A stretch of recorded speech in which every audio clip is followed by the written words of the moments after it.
સુરતમાં આમ આદમી પાર્ટી દ્વારા કલેક્ટરને આવેદનપત્ર આપી શિક્ષક દિન નિમિત્તે સરકારી તેમજ પ્રાઇવેટ શાળાઓના શિક્ષકોની સમસ્યાનું સમાધાન કરી સાચા અર્થમાં શિક્ષકોનું સન્માન કરવામાં આવે તેવી માંગ કરાઈ હતી।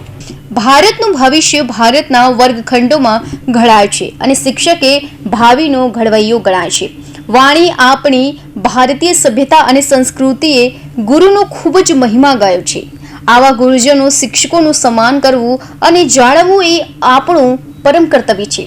પણ બહુ દુઃખદ વાત એ છે કે આજે આ શિક્ષકોની હાલત ખૂબ જ દયનીય છે। શિક્ષકોના અનેક પડતર પ્રશ્નો અને સમસ્યાઓ છે જેનું નિરાકરણ થતું જ નથી, જેમાં શિક્ષણની ગુણવત્તા સુધારવા માટે અને એ સ્થાકી રાષ્ટ્ર નિર્માણ માટે ગુજરાતના તમામ સરકારી તેમજ પ્રાઇવેટ શાળાના શિક્ષકો વતી અમારી આ મુજબની માંગણીઓ છે। પ્રાઇવેટ શાળાના શિક્ષકોને એમની લાયકાત અને પરિશ્રમ અનુસાર સન્માનજનક વેતન મળે એવી વ્યવસ્થા ઊભી કરવામાં આવે અને એનું કડક અમલીકરણ કરવામાં આવે। પ્રાઇવેટ સ્કૂલના શિક્ષકોને પણ રજાના યોગ્ય લાભો આપવામાં આવે અને એમના કામના કલાકોનું નિર્ધારણ કરવામાં આવે। સરકારી શાળાના શિક્ષકોનું શિક્ષણ સિવાયના તમામ કામોમાંથી મુક્તિ આપવામાં આવે। રાજ્યની તમામ સરકારી શાળાઓમાં ખાલી પડેલી શિક્ષકોની જગ્યા તાત્કાલિક ભરીને ટેટ પાસ બેરોજગાર શિક્ષકોને ન્યાય આપવામાં આવે તેમજ વિદ્યાર્થીઓને પૂરતા શિક્ષકો ફાળવવામાં આવે। ગુજરાતની તમામ સરકારી શાળાઓને પટ્ટાવાળા સફાઈ કર્મીઓ, ક્લાર્ક અને કોમ્પ્યુટર ઓપરેટર સહિતનો સંપૂર્ણ બિન શૈક્ષણિક સ્ટાફ પૂરો પાડીને શિક્ષકોને આ કામમાં મુક્તિ આપવામાં આવે।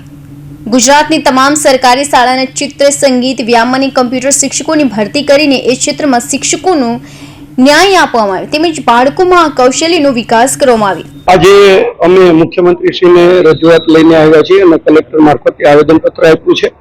આજે ખૂબ સારો દિવસ છે, શિક્ષક દિન છે અને આજે શિક્ષક દિવસે અમે તમામ શિક્ષકોને ખૂબ ખૂબ શુભેચ્છાઓ પાઠવીએ છીએ અને આજના દિવસે અમે એના સન્માનના સ્વરૂપે જે પ્રાઇવેટ અને સરકારી સ્કૂલના શિક્ષકોની જે પડતર માંગણીઓ છે કે એમણે અગાઉ આંદોલનો કર્યા હતા એ પડતર માંગણીઓને રજૂઆત કરવા માટે અમે આજે આવ્યા છીએ।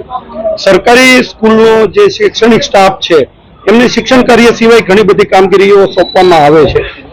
એમના વતીથી અમારી રજૂઆત એ છે કે જે બિન શૈક્ષણિક સ્ટાફ જેવી રીતે કે ક્લાર્ક હોય, સફાઈ કર્મી હોય, કમ્પ્યુટર ઓપરેટર હોય, આવી બધી કામગીરીમાં એમને વ્યસ્ત રખાય તો એમની બિન શૈક્ષણિક સ્ટાફની નિયુક્તિ કરી અને એમને શિક્ષણ કાર્યમાં શિક્ષકોને કામ સોંપવામાં આવે।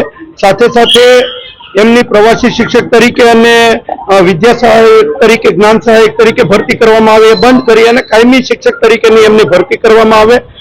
એ સિવાય ટેટ પાસ ઉમેદવારો છે એમને ન્યાય મળે એ બાબતે પણ રજૂઆત છે અને ખાનગી સ્કૂલોની અંદર જે શિક્ષકો છે ખૂબ મહેનત કરે છે અને એમના કામના કલાકોનું નિર્ધારણ કરી અને એમને યોગ્ય રજાઓના લાભ મળે અને યોગ્ય વેતન મળે એ બાબતે પણ અમારી રજૂઆત મુખ્યમંત્રીશ્રીને છે। આ બધી તમામ રજૂઆતોને લઈ અને આમ આદમી પાર્ટીના વિપક્ષ નેતા, શહેર પ્રમુખ, કોર્પોરેટર તેમજ સમગ્ર અમારી સંગઠનની ટીમ સાથે અમે કલેક્ટરશ્રીને આવેદનપત્ર આપવા માટે આવ્યા છીએ। શહેર પ્રમુખ અને સંગઠન મંત્રી રામભાઈની આગેવાનીની અંદર આજે કલેક્ટર કચેરીએ આવ્યા છે મુખ્યમંત્રીશ્રીને આવેદનપત્ર આપવા માટે। આજે આ શિક્ષક દિવસ છે, સૌ પ્રથમ તો અમે તમામ શિક્ષકોને ખૂબ ખૂબ શુભકામનાઓ આપીએ છીએ। સાથે સાથે શિક્ષકોના ઘણા બધા પડતર પ્રશ્નો છે જેની માંગ લઈને આજે અમે આવેદનપત્ર આપીએ છીએ। આજે આપણને ખબર છે કે ભવિષ્યના ઘડતરનો પાયો એટલે કે પાયો ઘડનાર વ્યક્તિ ગુરુ એટલે કે આપણા શિક્ષકો। આજે એ જ શિક્ષકોને જો એમનું જે સન્માન, વેતન મળવું જોઈએ, એમને જેટલા પ્રશ્નો છે એનું નિરાકરણ થવું જોઈએ, પરંતુ આજની જે પરિસ્થિતિ છે ખૂબ દયનીય અને ખૂબ જ દુઃખદ છે। કારણ કે જ્ઞાન સહાયક યોજનાથી જે રીતના શિક્ષકો પૂરા પાડવામાં આવે છે એના કરતાં જો કાયમી શિક્ષકો પૂરા પાડવામાં આવે, કાયમી શિક્ષકોની ભરતી કરવામાં આવે જેથી ટેટ ટાટના જે ઉમેદવારો છે એમને પણ રોજગારી મળી રહે અને સારા શિક્ષકો મળી રહે જેના કારણે સારું ભવિષ્ય ઘડતર થઈ શકે। સાથે સાથે જે ઓલ્ડ પેન્શન યોજના છે, જૂની પેન્શન યોજના છે એ લાગુ કરવામાં આવે અને શિક્ષકો માત્ર સરકારી કે પ્રાઇવેટ નથી હોતા પરંતુ તમામ શિક્ષકોને સન્માનજનક રાશિ મળે। જેમ કે પ્રાઇવેટ શિક્ષકો છે, પ્રાઇવેટ સ્કૂલોની અંદર નોકરી કરે છે, એ તમામ શિક્ષકો પરિશ્રમ વધારે કરે છે, એમની લાયકાત વધારે છે પરંતુ એમને યોગ્ય વેતન મળતું નથી, રજાઓનો લાભ મળતો નથી। તો આ તમામ પ્રકારના લાભો આ શિક્ષકોને આપવામાં આવે એવી ઘણી બધી માંગ સાથે અમે આજે કલેક્ટરશ્રીને આવેદનપત્ર આપ્યું છે।